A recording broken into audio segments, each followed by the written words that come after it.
been an amazing 4 years.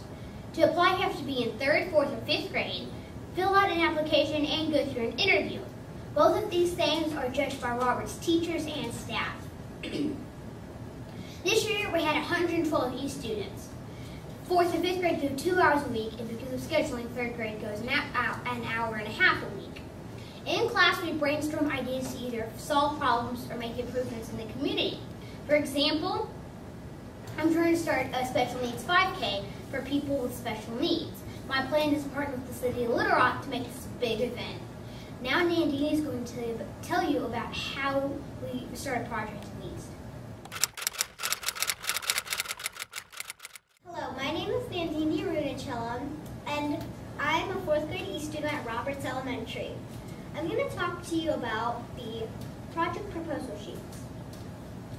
In the beginning of the year, we brainstormed a lot, and we made a massive list of problems or improvements that need to be made in the school or community. Then we pick a project idea and form teams. Then we have to do our project proposal sheet and have to fill out all the details, like what are we going to do, who is our client, who is our community partner going to be, how can we contact them, and what technology are we going to use.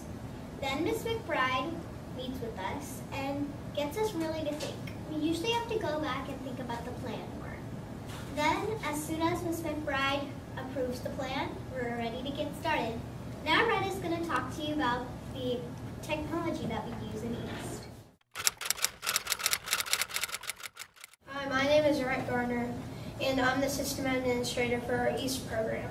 A lot of times the technology or the software in East will get broken or messed up, and I'll come in during my East period or during my lunchtime to work on it. Also, we have a lot of different accounts to different software, and I create and manage them. Technology is a part of East, but it's not the only part of East. Sometimes learning the software can be hard. We usually just sit down and work with it until we can find out how to use it. Also, we sometimes download tutorials, but most of the time we only do this if it's a piece of software we're going to be using for a project. We also have asked other East students because sometimes another East student might know more about a certain piece of technology than you. We also have had community partners come in to help us with software. For example, recently I was working on a project using ArcGIS, which is a mapping software, and I had some community partners come in that really knew the software. Together we accomplished putting points on a U.S. map to show where all the swab drives have been in the last 5 years. We think this is really cool and is really going to help Delete Blood Cancer, our community partner. And the really cool thing is now I know I could do that map by myself. Now, Annie and Jeff would like to talk to you about some of the projects we've done.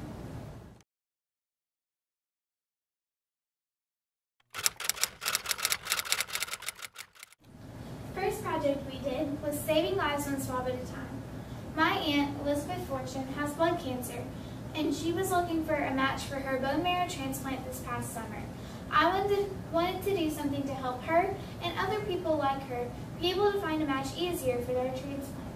So I gathered a team and we started researching organizations that hold swab drives across the country and ended up partnering with Delete Blood Cancer.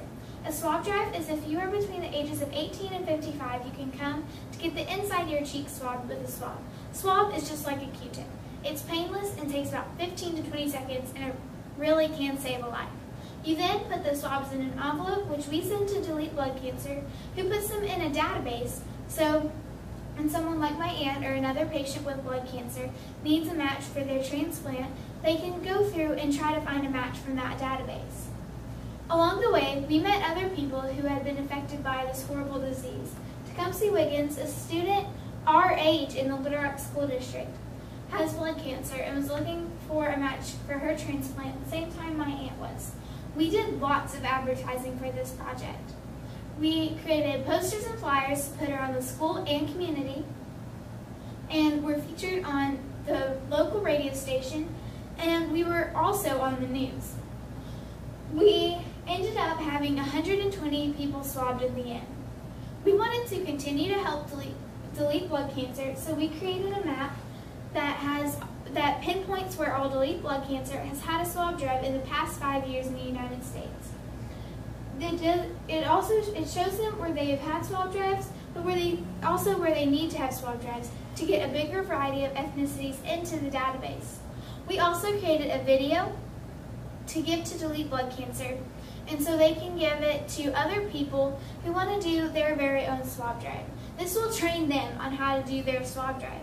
It has pictures of each station and information about each table so they know what to do on the actual day of the event. This next project is called Veterans Day Breakfast and Interviews. This is how it all started. A group of 3rd grade East students wanted to honor our local veterans in a very special way. We partnered with Fred Stu, a military veteran who now works for the VA hospital. He helped us invite other veterans to participate in this event. When the veterans came to our school, they were provided music by the 3rd grade students, breakfast of course, and interviews from the 3rd to 5th grade students, and interview questions, because what kind of interview would it be without interview questions? Veterans were allowed to bring artifacts, and I thought that was a great opportunity because maybe someday they want to join the military. This project was featured on the local radio station B98.5, and we plan to do this project again this upcoming Veterans Day, but bigger and much better. Another project that we took to conference was the Lost and Found project. This project started because a few East students noticed that since our school is so big, 960 kids to be exact, our Lost and Found is a total mess and people are losing things by the hour. And so they organized the Lost and Found, made it a little bit cleaner, and so if you do lose your items, you can go and find it a little bit easier. They also created tags for each student in the entire school. These tags have your teacher's name and your grade on them, and a space for you to write your name. They're hoping that everybody will put these on either their backpacks or lunch boxes, so if they do lose their items, somebody will be able to return it to them easier. They created a website and took pictures of each item in the Lost and Found, put it on the website with the ticket number. The ticket number is actually just the item's, pretty much its number. So when you claim an item from online, which you can do from home, you can come to the school and take your item and take the ticket off the item, put it in the bucket, and so the Lost and Found group knows that they need to put that they need to take that item off the website. Or you can have them bring it to you the next day at school. They also have a space for you to leave comments to say that I lost this red jacket and it's a size 10, and I think I lost it in the lunchroom. Can you keep an eye out for it? And they'll watch for it and see if it comes up somewhere and then return it back to you. They also presented to all the grade levels to teach them what it means to be honest and responsible and tell them about their project. This project has been so successful so far, and I can't wait to see what they do in the future.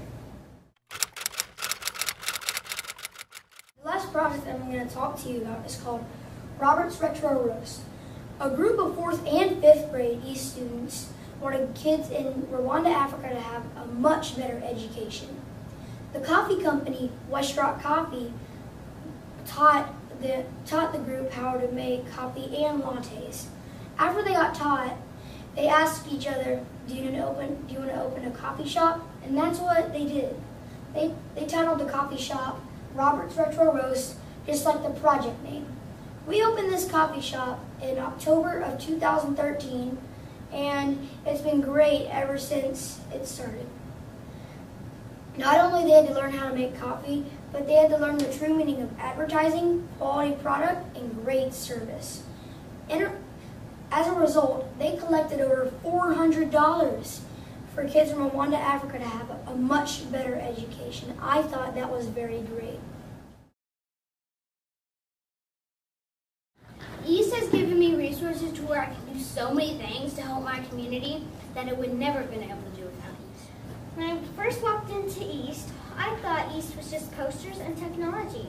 But now the word East in my head is a better future and a better education. East has allowed me to help many people and change many lives. It has made me a better thinker, and now I think in a way I never did before.